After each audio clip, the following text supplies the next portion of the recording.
All right, ladies and gentlemen, welcome back to the channel. We're talking about the Seattle Seahawks in today's video. Guys, just made a baller move, a big baller move. Trading for Ernest Jones. Don't be fooled, man. That was a phenomenal trade. All right, Jerome Baker and a fourth-round pick for one of the most young rising linebackers that nobody really knows about in Ernest Jones. Absolute steal, in my opinion. But real quick, we'll talk about that in just a second here. The Seahawks are number one in the NFC West. And I get it, they just beat their second team with a winning record, but it was in grandeur fashion, 34-14 on the road against a red-hot Captain Kirk Cousins and the Atlanta Falcons.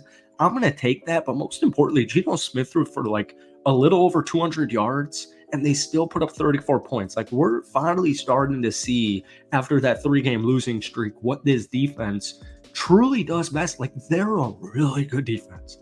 Really good defense.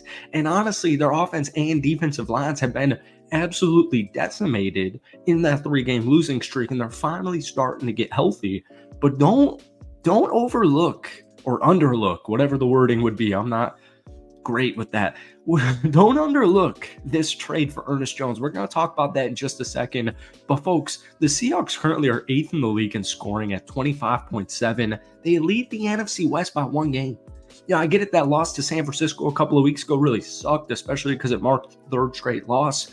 But I'm telling you, and we said this exactly 1 week ago, folks, we said this on this channel 1 week ago. When Seattle beats Atlanta, you're going to be thinking, oh yeah, the Seahawks, that's right, they're on the right track.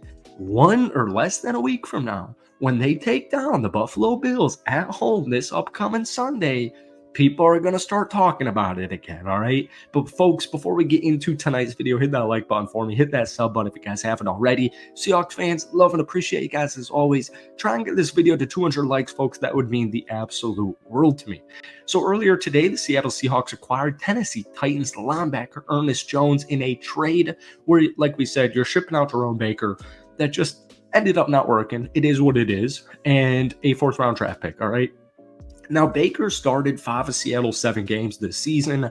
His stats at first glance really aren't bad by any means. 33 tackles, 2 passes defended, a forced fumble, but he did miss a couple of games in September with a hamstring injury, and he was also banged up for what felt like pretty much the entire summer. Now, Ernest Jones I got a great stat for you, tied for 7th most tackle for losses amongst linebackers in the NFL. This is a really intriguing guy. Really intriguing guy. When Tennessee first picked him up in a trade this offseason, I was thinking, you know what? I'll take it on the chin here. I thought the Tennessee Titans, I thought Will Levis specifically was much better than he ended up being, but I was pretty big on that Titans team. In main focus, the defense. And Ernest Jones, he's on an expiring contract, and I'm still very confused why they got rid of him. Last season with the Los Angeles Rams, he had a career best 145 total tackles. His career high 14 tackles for loss were second on the team, right behind Aaron Donald, and 7th most amongst all off-ball linebackers in the NFL. Through 6 games this season with the Tennessee Titans, he's got 44 tackles. That's the second most for the Titans, right behind Kenneth Murray. This was a 3rd-round draft pick back in 2021. He's on the final year of his contract, so I'm getting the assumption here that he's here to stay for a long-term contract in Seattle. Through 7 games this season, Seattle's just one of 4 teams to allow at least 1,000 yards rushing on the season. Their 5 rushing yards per attempt allowed is the 5th highest in the league per Pro Football Reference. So the point is, Ernest Jones against the run, absolute stud. Absolute stud. Jerome Baker, not an absolute stud. So that's why that trade went down. And it's also cool because the defensive coordinator over in Tennessee, Denard Williams, he worked with Mike Macdonald in their time in Baltimore, and they're running a very similar scheme in Tennessee compared to what, Seattle's doing with Mike Macdonald's system. So it kind of seems like a match made in heaven. And I really hope, I don't have an official word because it's Wednesday afternoon, but I have full faith that Ernest Jones will be starting and playing against this Buffalo Bills offense this upcoming Sunday. Once again, Baker missed most of the offseason with that hamstring injury. He was able to come back, but he aggravated it in week 2, missed the next couple of weeks. He just wasn't performing to the caliber that Mike Macdonald and his defense were looking for. So I genuinely think, I don't care about that 4th round draft pick, I genuinely think this is an A-plus trade. I think Ernest Jones is one of the most intriguing young rising possible future stud linebackers in the National Football League. But folks, this is where things get really interesting for me because I want to talk about the Seattle Seahawks offense in general. Their offensive line heading into into this upcoming week against Buffalo, week 8, according to PFF, take it with a grain of salt, was ranked 29th in the NFL. And that's a huge reason why that run game has been really inconsistent. And we saw Ken Walker this past weekend run 14 times for 69 yards and a touchdown. He had an illness, so he actually got outsnapped by Zach Charbonnet, but they won 34-14, so that's why.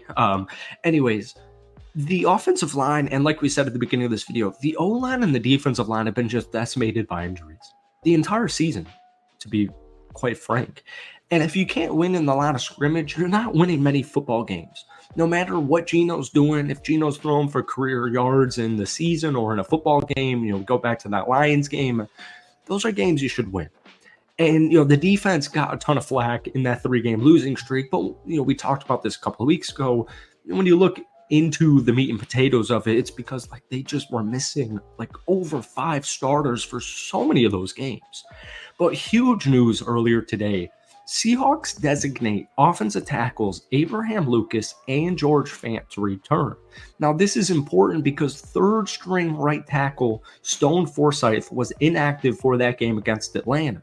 Mike Jarrell replaced him, and he allowed 5 pressures and had a 58.3 PFF pass blocking grade, by far the lowest on the entire offensive line.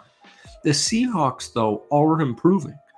Abraham Lucas is a stud, but he's been banged up for forever. And George Fant, when he was first brought into Seattle, was an absolute stud, but he got injured right out of the gate. But things are picking up here.